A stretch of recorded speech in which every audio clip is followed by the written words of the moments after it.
Middle east में जब कोई बॉम्ब फटता है तो उसकी आवाज़ हजारों किलोमीटर दूर हमारे किचन्स और पेट्रोल पंप तक क्यों आती है। आजकल न्यूज़ चैनल्स पर ईरान और मिडिल ईस्ट की टेंशन भरी हुई है।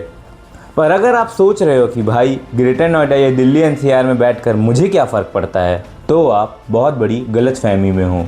मोरबी की सिरेमिक फैक्ट्री से लेकर आपके घर के एलपीजी सिलेंडर तक सब कुछ डायरेक्टली कनेक्टेड है।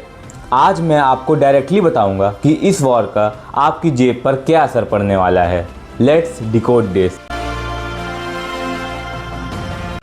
हे guys, Hardik here, welcome back to the channel. अगर आप इस चैनल पर नए हो तो इस चैनल पर हम कॉम्प्लेक्स इशू को सिंपल लैंग्वेज में डिकोड करते हैं। तो जल्दी से सब्सक्राइब बटन दबा दो और चलिए शुरू करते हैं। So let's start with a reality check. Gujarat में एक शहर है मोरबी। ये तेहरान से करीब 2400 किलोमीटर दूर है। इंडिया का 80% सेरेमिक टाइल प्रोडक्शन यहीं होता है। एनर्जी कॉस्ट बढ़ने की वजह से करीब 400 फैक्ट्रीज यहाँ बंद हो चुकी हैं और वहाँ काम करने वाले यूपी, बिहार और उड़ीसा के लगभग 4 लाख वर्कर्स अपने घर लौट चुके हैं।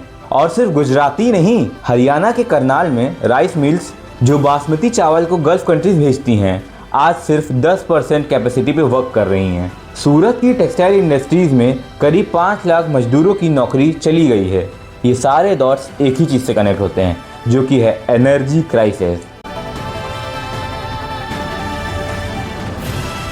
अब आप कहोगे कि यार हार्दिक, इस क्रूड ऑयल का मोरबी की फैक्ट्री से क्या कनेक्शन है हमारी डिपेंडेंसी। हमारा देश अपना 88% क्रूड ऑयल और 60% एलपीजी इंपोर्ट करता है और इसका एक बहुत बड़ा हिस्सा एक नैरो से समुद्री रास्ते से आता है, जिसे कहते हैं स्ट्रेट ऑफ हार्मोज। ये समझो कि पूरी दुनिया की इकोनॉमी का एक नैरो सा पुल है।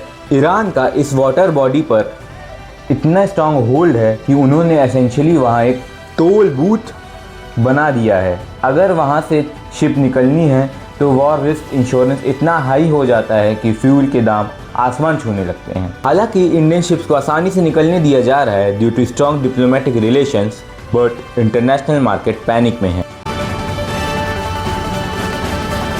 Now let's talk about our daily life. इसका इम्पैक्ट आपको 3 जगह देखने को मिलेगा। नंबर 1, आपका किचन। एलपीजी सिलेंडर्स की सप्लाई हिट हुई है। कुछ जगहों पर 900 रुपये का मिलने वाला सिलेंडर ब्लैक मार्केट में 3000 से 5000 रुपये तक का मिल रहा है। जिन रेस्टोरेंट्स के मेन्यू प्राइस पहले ही टाइट थे, वो अपने प्राइस और भी ज़्यादा बढ़ा रहे हैं। नंबर 2, आपका ट्रैवल और ट्रांसपोर्ट। गवर्नमेंट ने आम आदमी के लिए पेट्रोल प्राइस तो होल्ड कर लिया है क्योंकि वो पहले से इतने बड़े हुए थे, लेकिन बल्क डीजल के प्राइस बढ़ चुके हैं। अब ट्रक्स और सप्लाई चेन डीजल पर ही तो चलती है ना। जब ट्रांसपोर्ट महंगा होगा तो आपकी सब्जियां, आपके फ्रूट्स, अमेज़ॉन डिलीवरीज सब ऑटोमेटिकली महंगे हो ही जाएंगे। Number 3, flight tickets. Aviation turbine fuels ATF के प्राइसेस लगभग ट्रिपल हो चुके हैं। सो अगर आप वेकेशंस प्लान कर रहे हो तो फ्लाइट टिकट्स की प्राइस देखकर शॉक मत होना। तो क्या इसका कोई सोल्यूशन नहीं है? गवर्नमेंट एग्जैक्टली कर क्या रही है? Prime minister Modi is handling this directly with active diplomacy. Indian navy ने ऑपरेशन ऊर्जा सुरक्षा लॉन्च किया है हमारे ऑयल टैंकर्स को एस्कॉर्ट करने के लिए। But the real long term solution is self reliance. Government actively push कर रही है कि लोग एलपीजी की जगह इंडक्शन स्टोव यूज़ करें और पेट्रोल कार्स की जगह EV इलेक्ट्रॉनिक व्हीकल्स यूज़ करें। क्यों?